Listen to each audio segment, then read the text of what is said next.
Yep. Mr. Coach. We just spoke on, what was it, last Friday about Palmer and just how you said there needs to be a deep conversation for National Player of the Year. What more could you possibly say now? Another 2 assists tonight. I mean, the team's doing well. He's playing well. I mean, he's got to be. I don't think it even needs to be much of a campaign. I think people he was a known entity prior to coming here.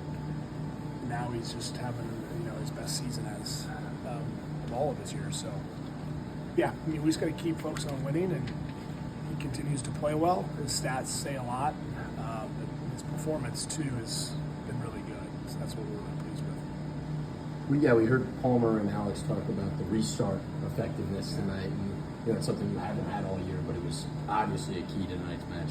It's my favorite. Yeah, it was, especially against a team that is very restart driven. For us to get 3 goals on restarts, this was probably my favorite goal scoring night.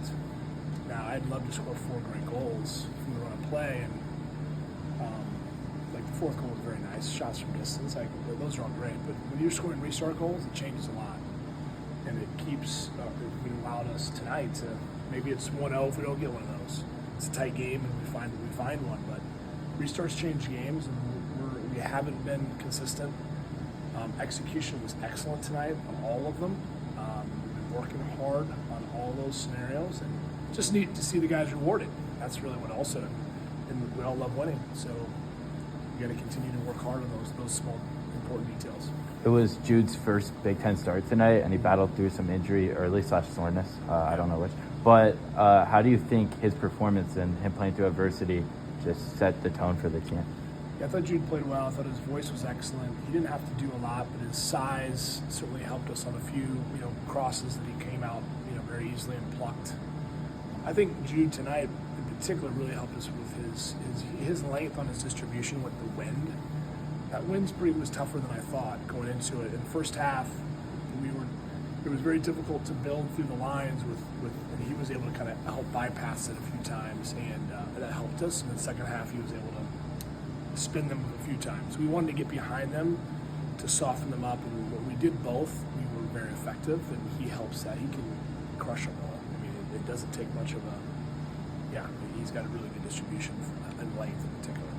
Not just you, but IU Athletics in general in the fall. You were just revealed as a 5 seed. Volleyball's on their way to hosting this fall. Field hockey just broke the rankings. Women's soccer's had a pretty good fall. Obviously, we know with football. Can you just talk about the success of all the sports at IU this fall and how it makes you feel as one of them, having such a strong, season as it's been across the board for everyone? Yeah, I was born and raised in IU gear, so that's all I know. And I'm as proud as anyone.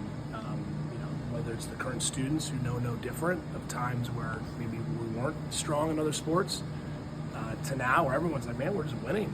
And you gotta love the job that our coaches are doing. I think when you have a winning culture in the department, it motivates and it continues to recruit. And so the more we win in every sport, there'll be more top prospects that want to be here, regardless of what sport. And football and basketball have obviously a lot of eyeballs and reach, but when other sports, obviously what women's basketball has done, and Steve's putting together, obviously swimming and diving is consistently always a powerhouse.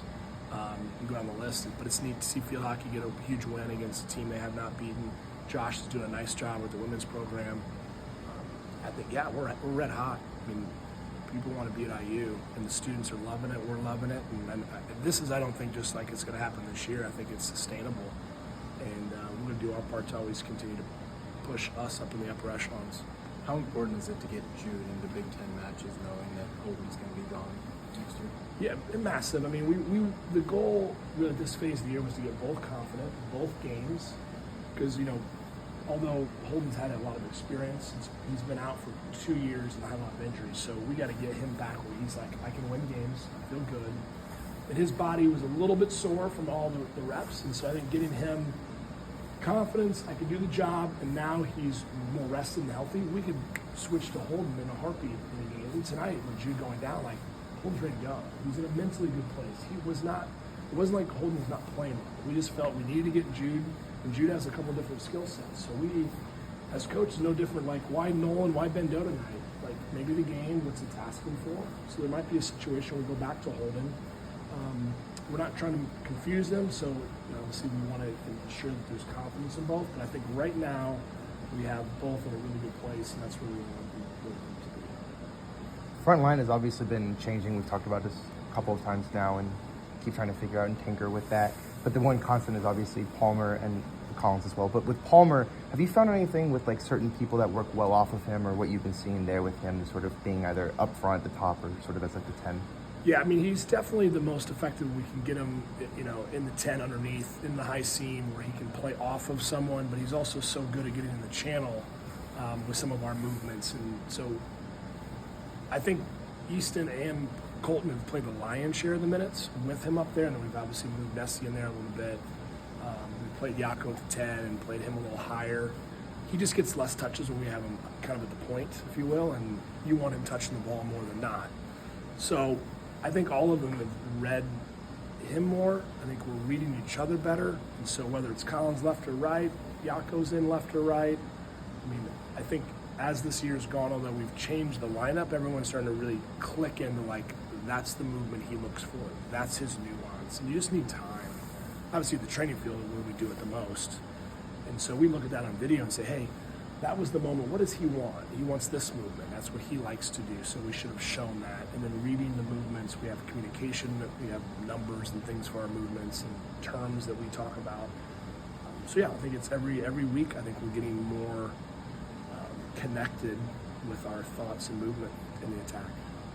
You said on Monday that you're just taking a game-by-game approach down the stretch, but you're able to pull out some of the key players in the final 20, 25 minutes. Did you feel like that was a necessity with the score at hand?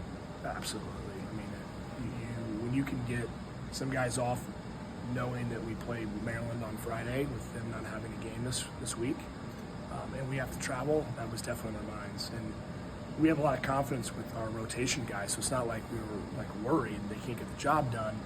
But you also want to keep your thumb on that game and obviously keep the tempo right. But I thought the guys that went in did a really nice job. Obviously, they get a goal, but they weren't getting chances necessarily. I thought we were about to get a fifth. So it was a win-win with regard. We didn't make as many wholesale changes as we did on Friday with Hanover, but we did make a decent amount of changes. And Palmer, I think, has played 90 in most games to get him a little rest. We're able to keep Bruletti. We're able to manage Charlie. He had a yellow. We didn't want him to get a second yellow. So we were definitely careful with a few guys. And Barger, we finally got out of a game. I haven't done that all year, I don't think.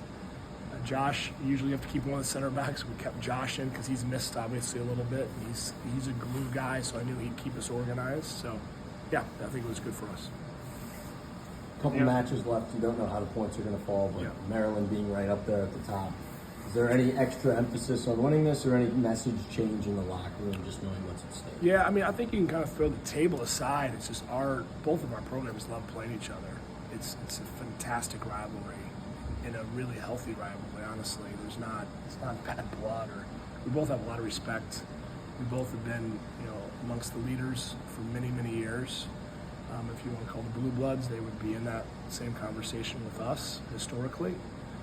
So yeah, they're always just a great game, and it's a game that obviously both want points. We're both going to go after it, but I think this is just one that I know the guys they've been looking forward to. But they knew tonight was going to be as much of a battle as it will be on Friday. And once we got a hold of that game in the second half, it obviously felt a little bit easier, but it wasn't until we got a couple of the goals in the second half, and then we kind of took care of things. Notice Palmer comes off the field. You and him had a little spirited exchange there. I was just curious if you could just walk through what went down there. The restarts. He's a big part of that, and we just talked about how important that was, and in particular how he finished the one, which was a scouting detail, and those are fun when you can see them have success and do it in a way that, again, it's not like he scored a beautiful shot from 22. It was just a couple big setup plays, and he created several scenarios. I thought he was fouled in the first half. I guess not the referee, but he's just having fun. I mean, I want him to enjoy it, and I like to kind of. He's always in a good mood, but you want to really get him to enjoy these moments, because it's the season's going by quick, and this is his last year, and when he's having a year like he's having, you just want to have those quick little exchanges that you could remember. Anything else for Coach? Thanks, guys. Thanks, Todd. Thanks, Todd.